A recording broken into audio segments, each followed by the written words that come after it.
Hello everyone and welcome back to the Common Sense Crypto channel. As with you always, this is Rich doing another video today on XRP. So I hope you're all having a wonderful day today wherever you are in this great world. We're gonna talk about XRP. And I gotta start with this from Ripple. Deca Bank is rolling out crypto trading and custody services for institutions, built on Ripple custody, a clear sign of growing demand for institutional grade crypto custody solutions. Like Brad said, they're all going to need a place to store their assets. And that's why Ripple acquired Medico. That's going to strengthen Ripple going forward with other financial institutions as well. This comes from Mr. Man. The push right now is for wallets. And here we see large entities like Gazprom, BBVA, Citibank, BNP Paribas utilizing Medico, Ripple's company. And you see Deca is on the list as well. DBS is another one. Going forward, custody is going to play a major role in adoption, because they're going to want a one-stop shop like Ripple has. You could get involved with crypto. You could store it there. You could create tokenized assets there. Everything can be done on the XRP ledger. Then you utilize something like XRP to move that value. It's going to be a great time going forward once we get institutional adoption. Breaking, Citadel Securities, one of the largest players in the U.S. stock market, plans to become a liquidity provider for the crypto market. The company aims to join the market maker list of exchanges like Coinbase and Binance, potentially setting up market maker teams outside the U.S. in the initial phase. They all want to get into this space. Anybody that's in the stock market right now, the smart move would be to take some of that money you made in the stock market and get involved in the crypto space. There's so much more money to be made here.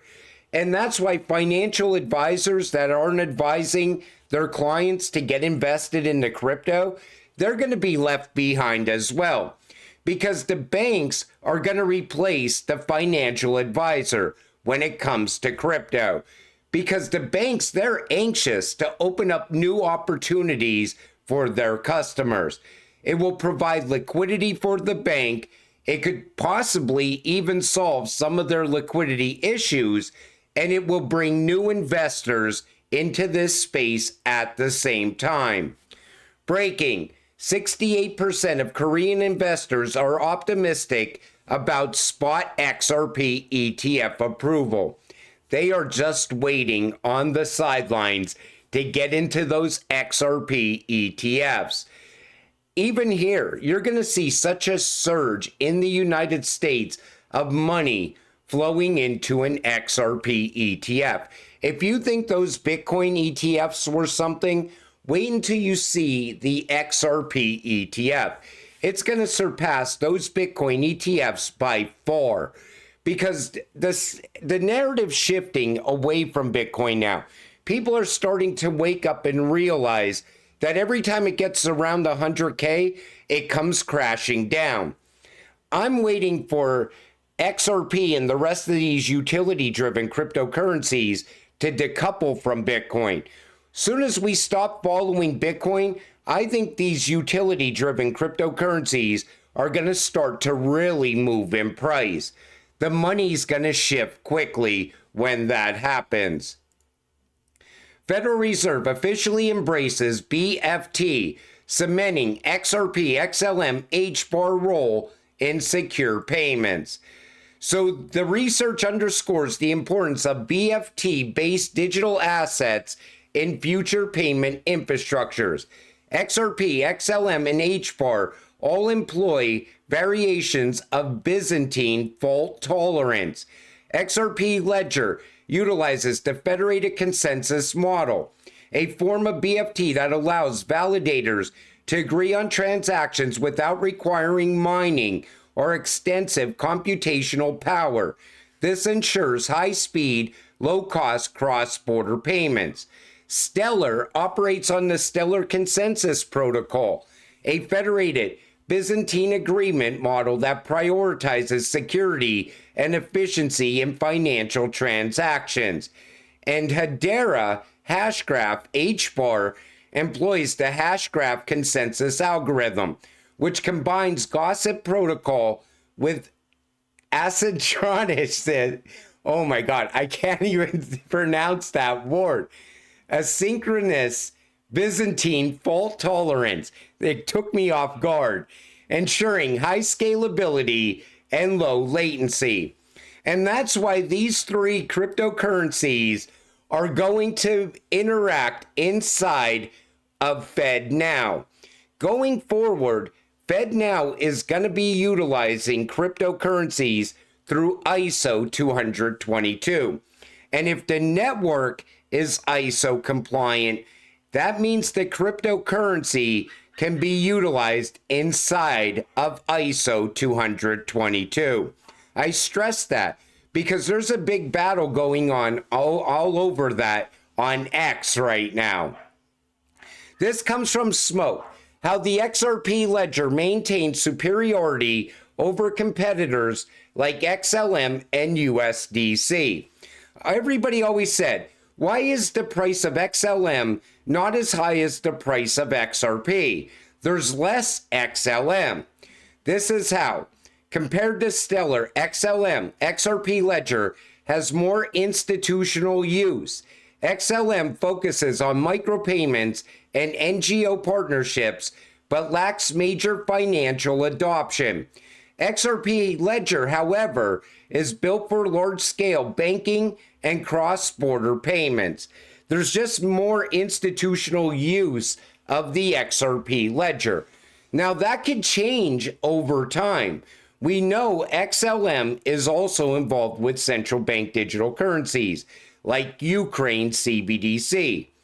And it's also involved with more institutional adoption by changes that Stellar's making to position it more towards institutional use. When XLM was first created, everybody always said it's for person-to-person payments, micropayments, and so on. But we watched Stellar pivot the same way Ripple pivoted. Ripple's now talking about micropayments, banking the unbanked, and so on. I think XLM is a great cryptocurrency. It's going to move with XRP one way or another. I still think it's going to hit high price points in the future. There's a lot of Stellar rails all around the world for XLM to run on. So I don't put them against each other, but I wanted to point out why XRP is valued higher than XLM right now. Now, they might get closer to price over time. We got to wait and see what happens with the rollout of the new financial system. And I got to talk about this. So Michael Saylor drops digital assets framework, principles, and opportunity for the United States. Document he presented to the SEC Crypto Task Force on Friday. And if you read through this garbage, all he does is talk about how Bitcoin's a commodity and the rest of the market is a security. This guy has not got it yet. He doesn't even acknowledge the fact that XRP is not a security. And being tribal the way they are, it's going to make the US push away from Bitcoin even more. Trump talked about digital asset reserve. And because he didn't say Bitcoin only reserve, all these people got pissed off. The United States is going to run on a level playing field for the American people, and they're going to utilize US-made cryptocurrencies. Bitcoin has too many ties to China. And these people right here are the ones pushing this garbage. Bitcoin Investor Week starts tomorrow in New York City, the largest conference ever assembled of professional investors interested in Bitcoin. 50 plus speakers. You should just say 50 plus bag holders. And that's why they're pushing for that reserve. That's why they wanted it to be Bitcoin only. They're looking for a bailout. You know, if the top holders were to sell their entire bag, the price of Bitcoin is going to plummet down so quick, people are just going to lose faith in it. Retail is going to be trying to jump out if that was to happen. So instead of going in that direction, instead they keep the hype at an all-time high and they try to push Trump into a Bitcoin reserve. So the taxpayers in the United States can bail out these large bag holders of Bitcoin. You know, I used to hold a meme coin called Hawk Inu. And I look at the portfolio and it's worth over $1 billion. But there's no liquidity for me to cash out. I think the same thing is happening right now with Bitcoin. A lot of fake tether is propping up Bitcoin. And if the big bag holders go to sell, and if they were to all sell at once, it would probably go under $10,000. It would plummet down so fast. So they want to keep the price high, but yet they still want to be able to sell. You see another example of it right here, how they tried to get all these states on board for these Bitcoin reserves. Well, Montana, North Dakota, and Wyoming all rejected bills for state strategic Bitcoin reserves over volatility concerns. These states aren't stupid. They're not buying the hype.